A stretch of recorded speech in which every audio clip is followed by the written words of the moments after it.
Welcome to Naresh academy. Union public service commission మరియు Andhra Pradesh public service commission group 1 and group 2 సంబంధించి September 22, 2023 తేదీ సంబంధించి the Hindu, Eenadu, Sakshi news paper వచ్చిన important articles సమగ్ర విశ్లేషణ తెలుగులో ఈ వీడియోలో చూద్దాం. Question number 1.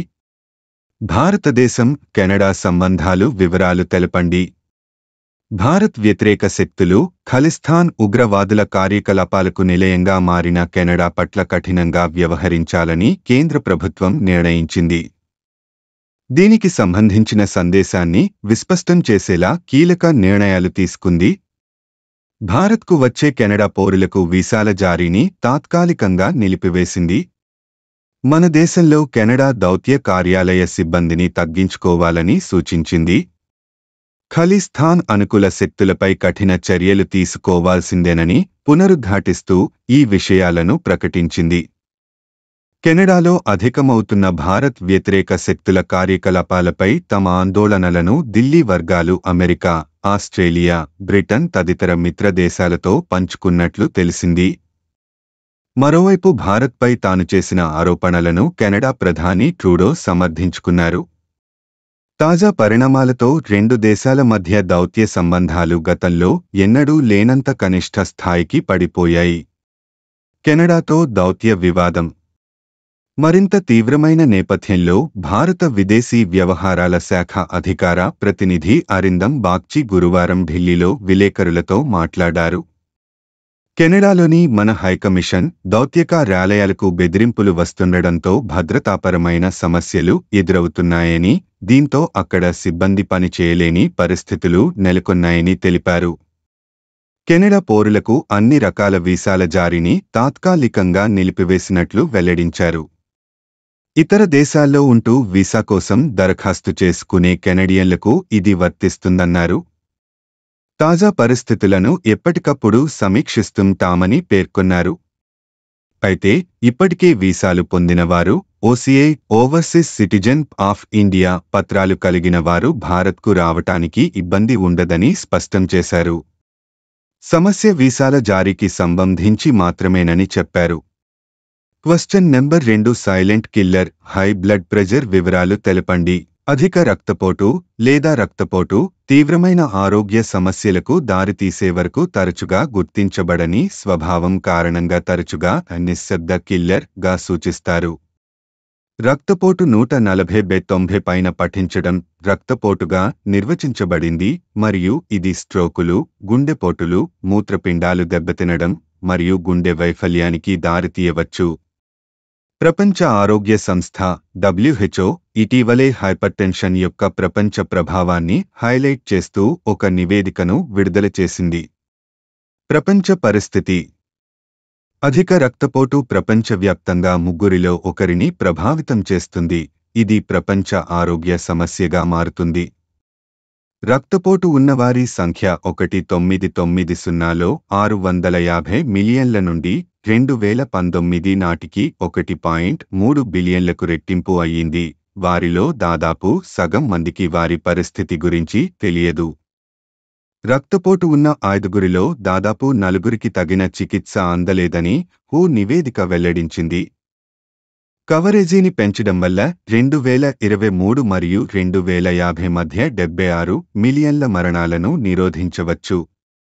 భారతదేశం యొక్క బీపీ పనితీరు.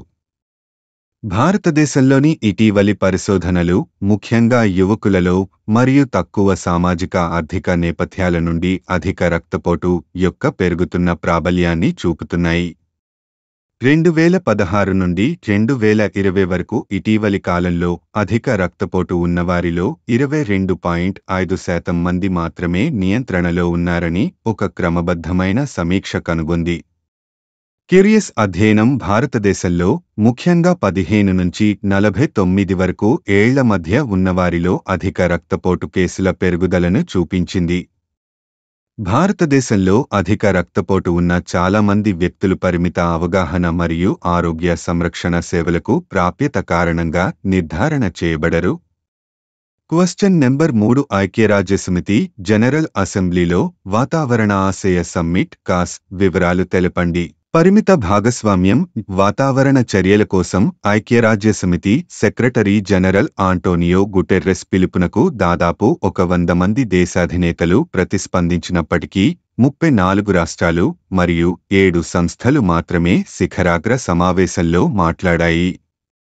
పొరుగు దేశాలైన శ్రీలంక, నేపాల్ మరియు పాకిస్తాన్, అలాగే దక్షిణాఫ్రికా మరియు బ్రెజిల్ వంటి అభివృద్ధి చెందుతున్న ఆర్థిక వ్యవస్థలు, యూరోపియన్ యూనియన్, జర్మనీ, ఫ్రాన్స్ మరియు కెనడా కూడా పాల్గొన్నాయి. చైనా, అస్ మరియు భారతదేశం శిఖరాగ్ర సమావేశానికి హాజరు కాలేదు. ప్రమాణాలు సమ్మిట్లో మాట్లాడేందుకు దేశాలకు 2030కి ముందు జాతీయంగా నిర్ణయించబడిన విరాళాలు, నికర సున్నా లక్ష్యాలు, కొత్త బొగ్గు, చమురు మరియు గ్యాస్ కమిట్మెంట్లు లేకుండా ఇంధన పరివర్తన ప్రణాళికలు, శిలాజ ఇంధన దశలవారీ ప్రణాళికలు, ప్రతిష్టాత్మకమైన పునరుత్పాదక ఇంధన లక్ష్యాలు, గ్రీన్ క్లైమేట్ ఫండ్ ప్రతిజ్ఞలు మరియు అనుసరణ మరియు స్థితిస్థాపకత ప్రణాళికలు.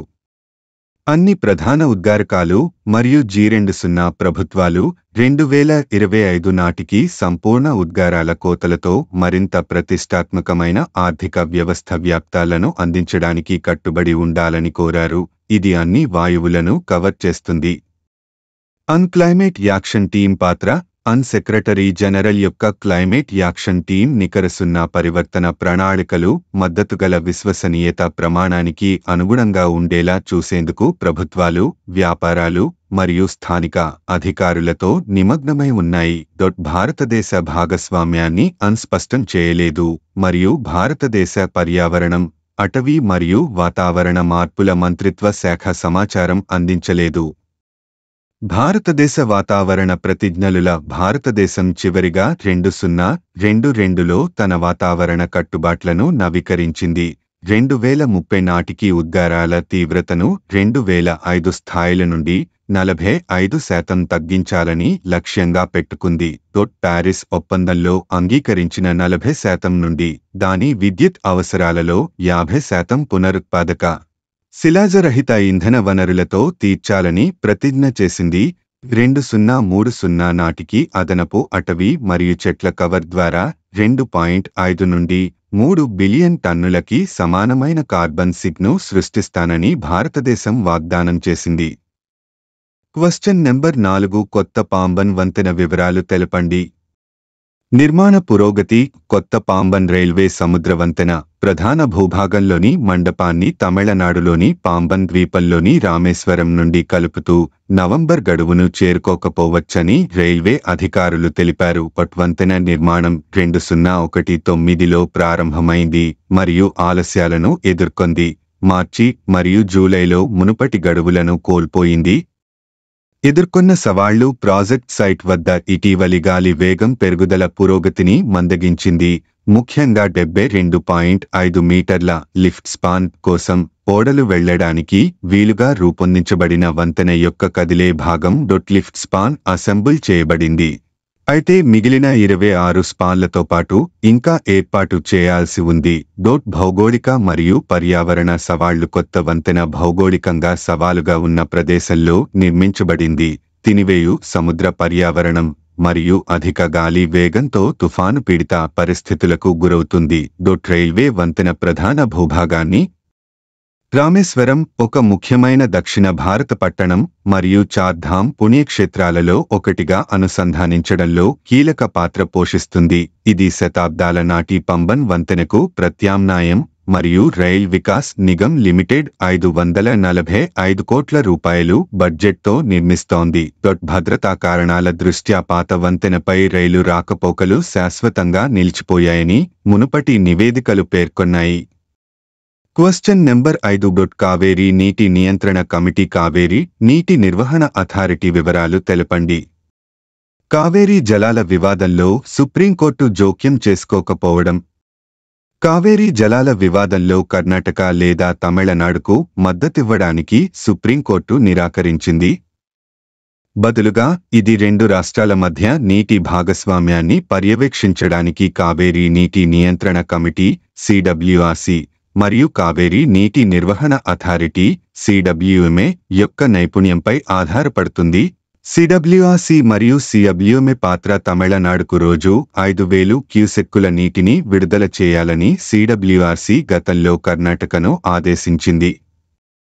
జస్టిస్ బిఆర్ గవాయ్ నేతృత్వంలోని 3 న్యాయమూర్తుల బెంచ్ 2 రాష్ట్రాలు ఎదుర్కొంటున్న బాధలను పరిగణనలోకి తీసుకుని నీటి ప్రవాహాన్ని సమీక్షించడానికి ప్రతి 15 రోజులకు సిడబ్ల్యూఆర్సీ మరియు సిడబ్ల్యూఎంఏ యొక్క సాధారణ సమావేశాలపై సంతృప్తి వ్యక్తం చేసింది.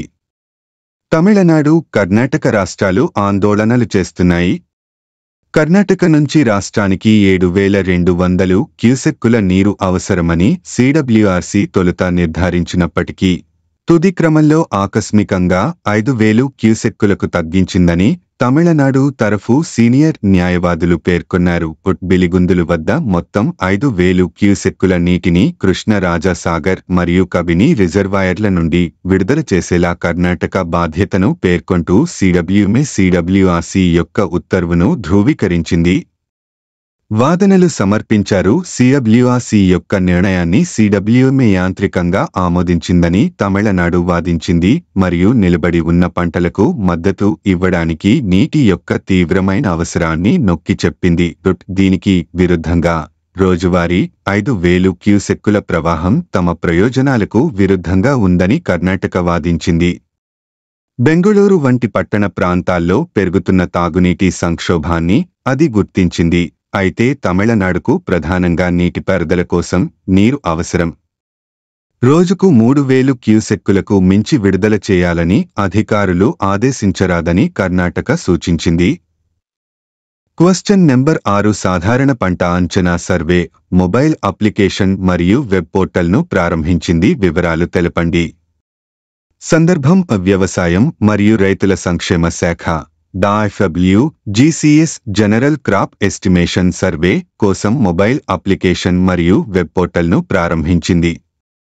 సాధారణ పంట అంచనా సర్వే పంట కోత ప్రయోగాలను నిర్వహించడం ద్వారా హెక్టార్కు సగటు దిగుబడి, ఉత్పాదకత మరియు ప్రధాన పంటల మొత్తం ఉత్పత్తి అంచనాలను పొందేందుకు ఏటా సాధారణ పంట అంచనా సర్వేలు నిర్వహించబడతాయి. ఏదైనా నిర్దిష్ట పంట కోసం పంట కోత ప్రయోగం అనేది ఎంచుకున్న పొలంలో నిర్దిష్ట పరిమాణంలో ఒక ప్రయోగాత్మక ప్లాట్ను గుర్తించడం, కోయడం, నూర్పిడి చేయడం మరియు దాని నుండి పొందిన ఉత్పత్తులను తూకం వేయడం వంటివి ఉంటాయి. పెద్ద మరియు చిన్న పంటల పంట దిగుబడి అంచనాలను పొందడానికి ఇది జరుగుతుంది.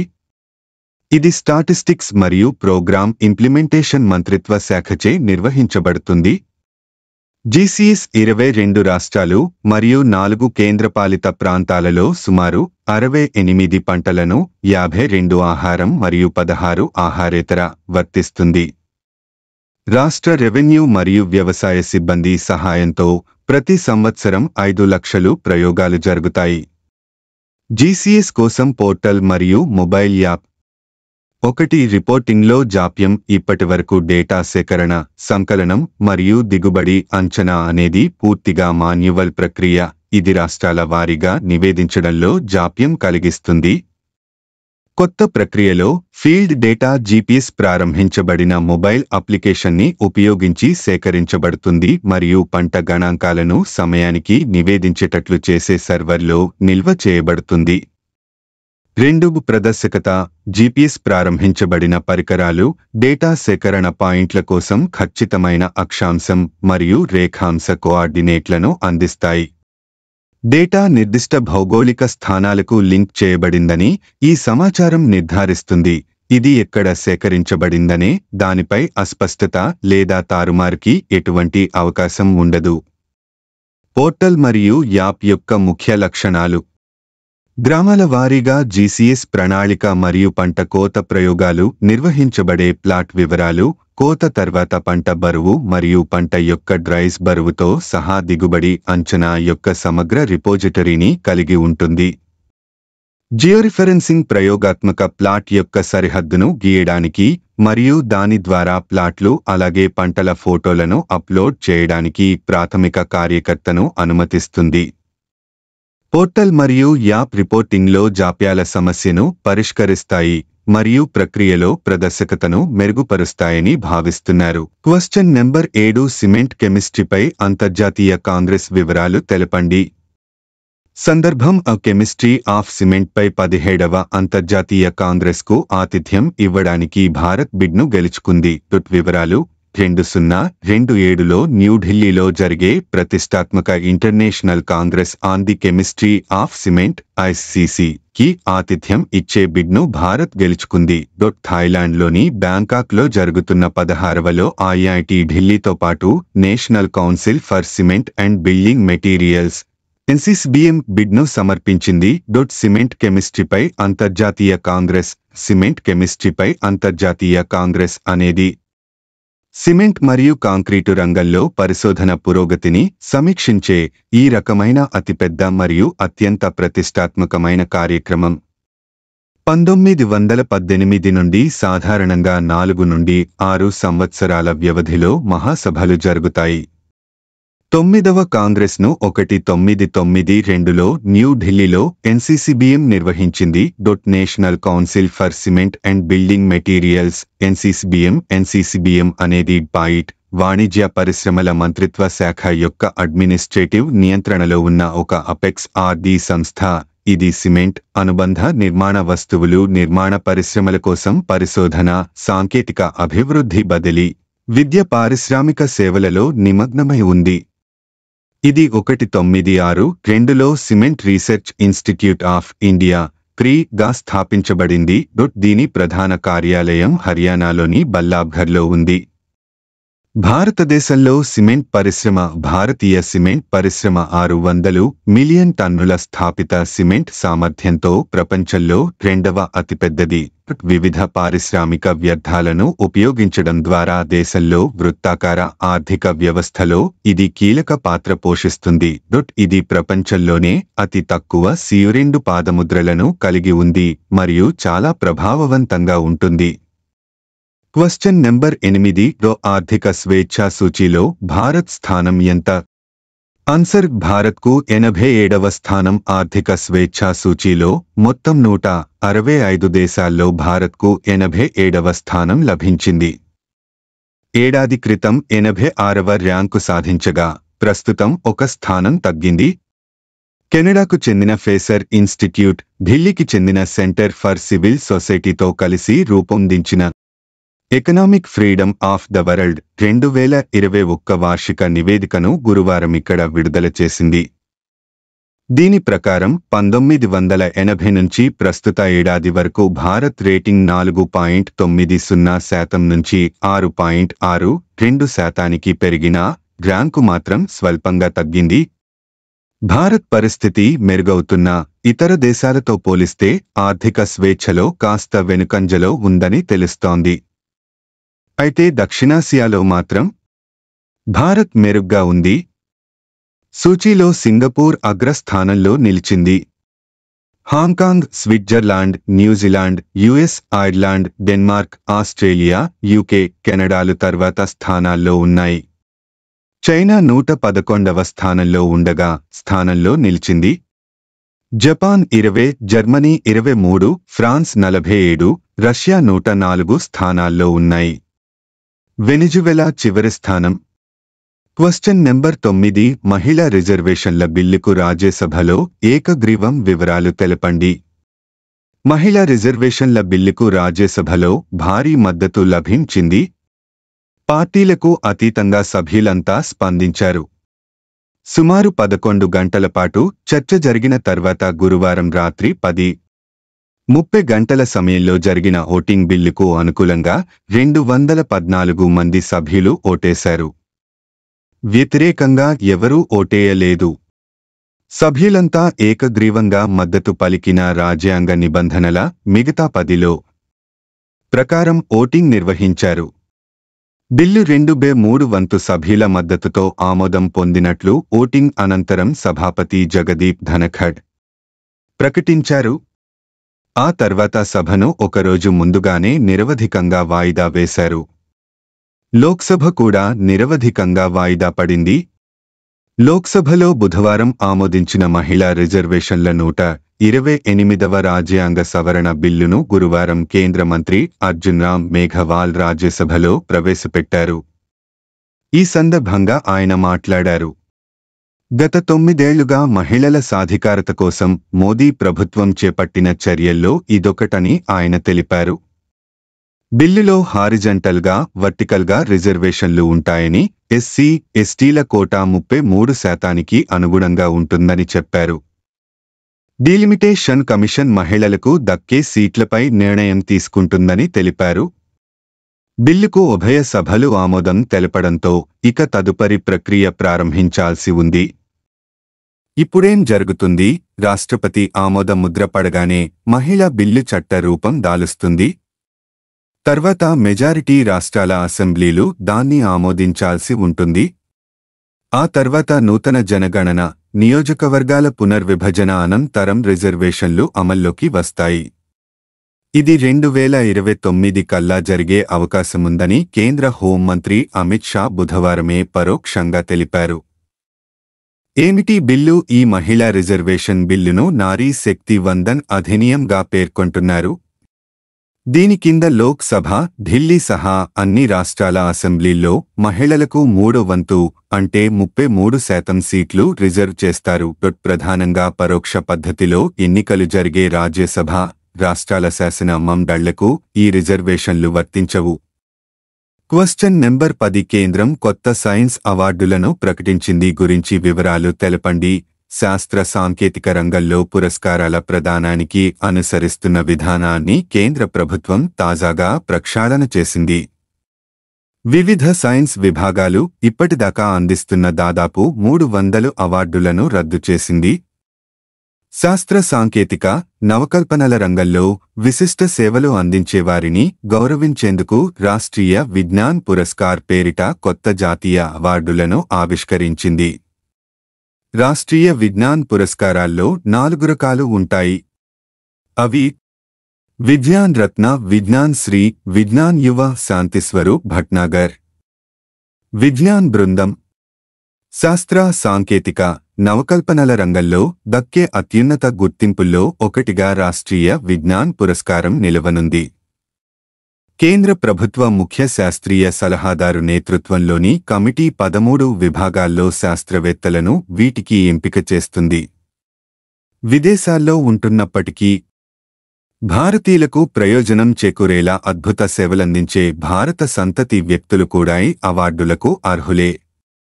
రాష్ట్రీయ విజ్ఞాన్ పురస్కారం కింద ధృవీకరణ పత్రంతో పాటు పతకాన్ని అందజేస్తారు. 1 విజ్ఞాన్ రత్న ఇది జీవన సాఫల్య పురస్కారం.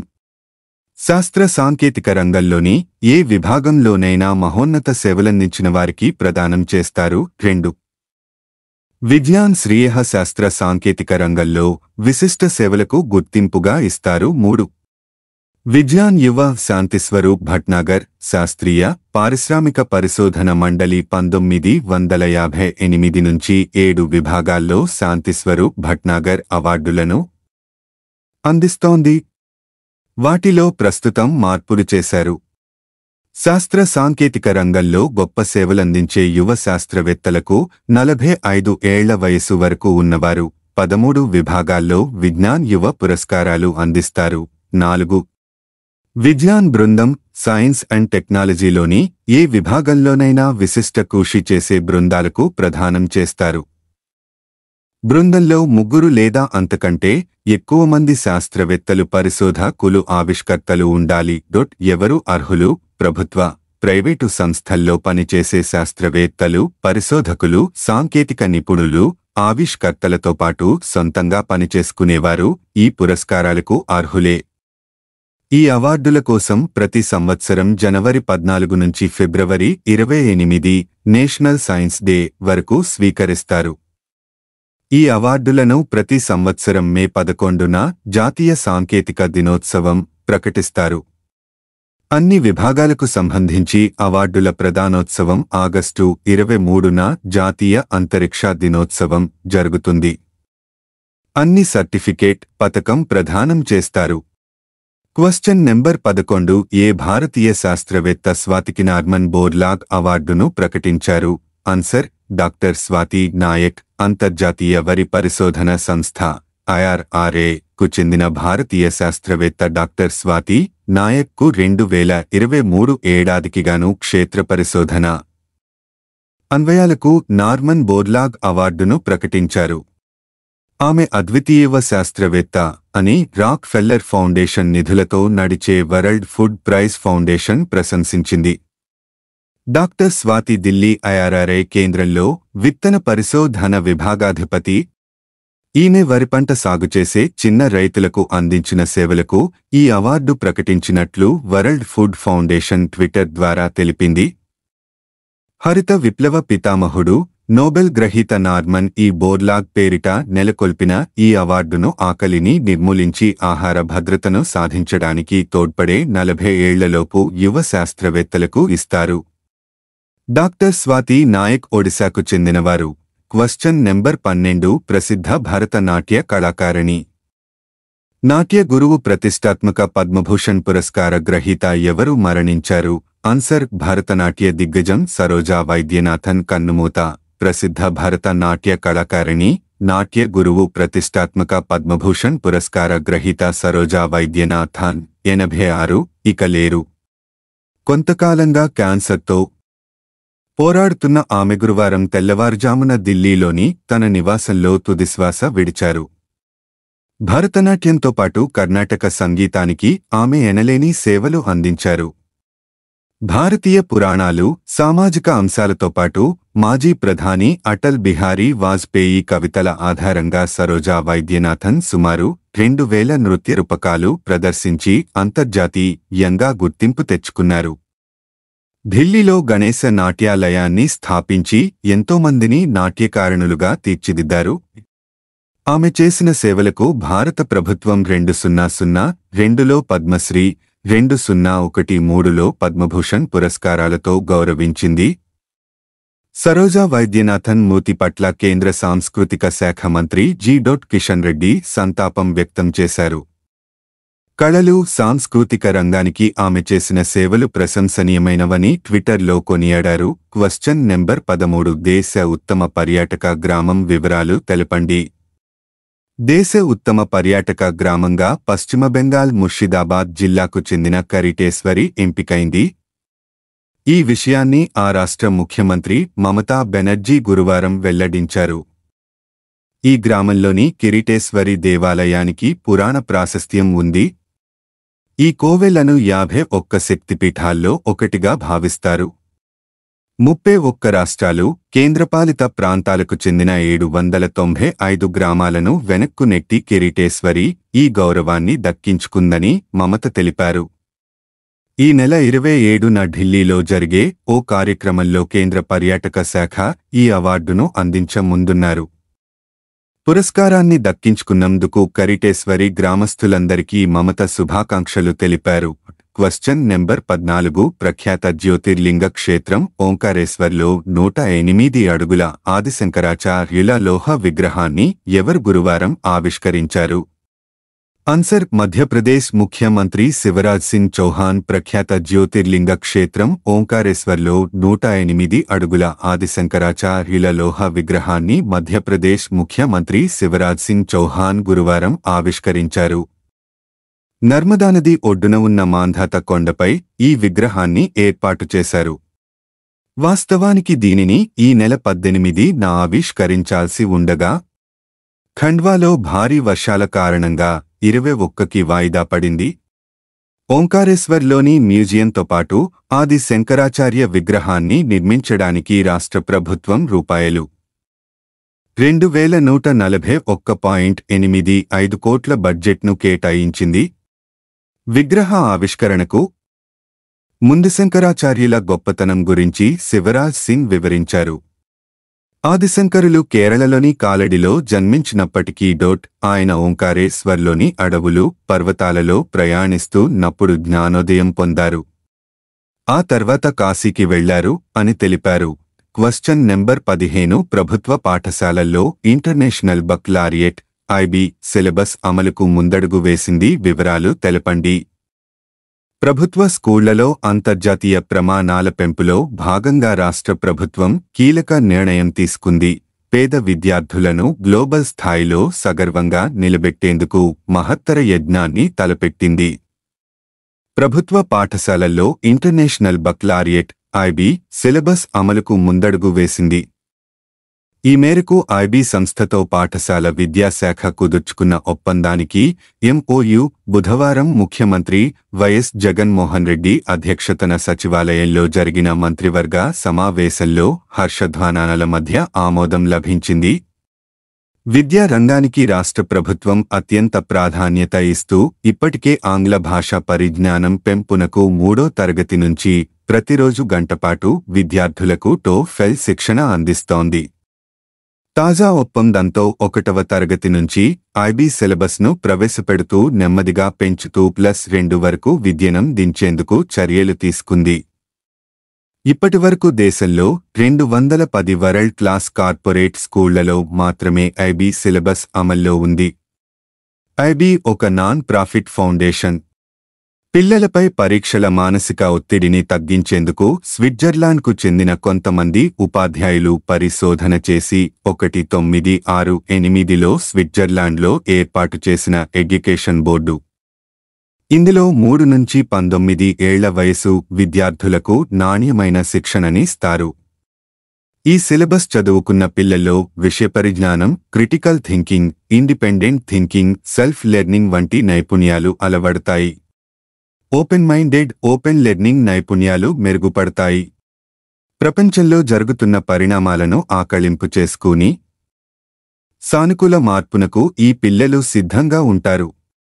ఉన్నత విద్యా అవకాశాలు ఎక్కువగా ఉంటాయి. 159 దేశాల్లో ఈ విద్యా విధానం అమలులో ఉంది.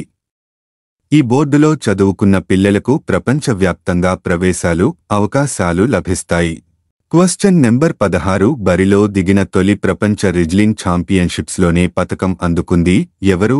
ఆన్సర్ భారత యువ రెజ్లర్ అంతిమ్ పంగాల్ సాధించింది. బరిలో దిగిన తొలి ప్రపంచ రెజ్లింగ్ ఛాంపియన్షిప్స్లోనే పతకం అందుకుంది. సెమీఫైనల్లో ఓడి కాంస్య పతక పోరుకు పరిమితమైన ఆమె పతక మ్యాచ్లో అద్భుత విజయాన్ని అందుకుంది. కాంస్యం గెలిచిన ఆమె దేశానికి ఒలింపిక్ కోటా స్థానాన్ని కూడా అందించింది. గురువారం జరిగిన పోరులో అంతిమ్ 16 -6తో ప్రపంచ నంబర్ ఎమ్మా మాంగ్రెన్ స్వీడన్ ను చిత్తు చేసింది. దీంతో భారత్కు ఒలింపిక్ కోటా స్థానం దక్కింది. పారిస్ ఒలింపిక్స్క రెజ్లింగ్లో భారత్కు ఇదే తొలి కోటా స్థానం కావడం గమనార్హం. 2 సార్లు అండర్ ప్రపంచ ఛాంపియన్ అంతిమ్ ఎమ్మాపై పూర్తి ఆధిపత్యాన్ని ప్రదర్శించింది. ప్రపంచ ఛాంపియన్షిప్స్ పతకం గెలిచిన భారత 6వ మహిళగా 19 ఏళ్ల అంతిమ్ నిలిచింది. ఆమె కన్నా ముందు గీతా ఫోగాట్ 2012, బబితా ఫోగాట్ 2012, పూజా దండా 2018, వినేష్ ఫోగాట్ 2019 కాంస్యాలు గెలిచారు. అన్షు మలిక్ 2021 రజతం గెలుచుకుంది.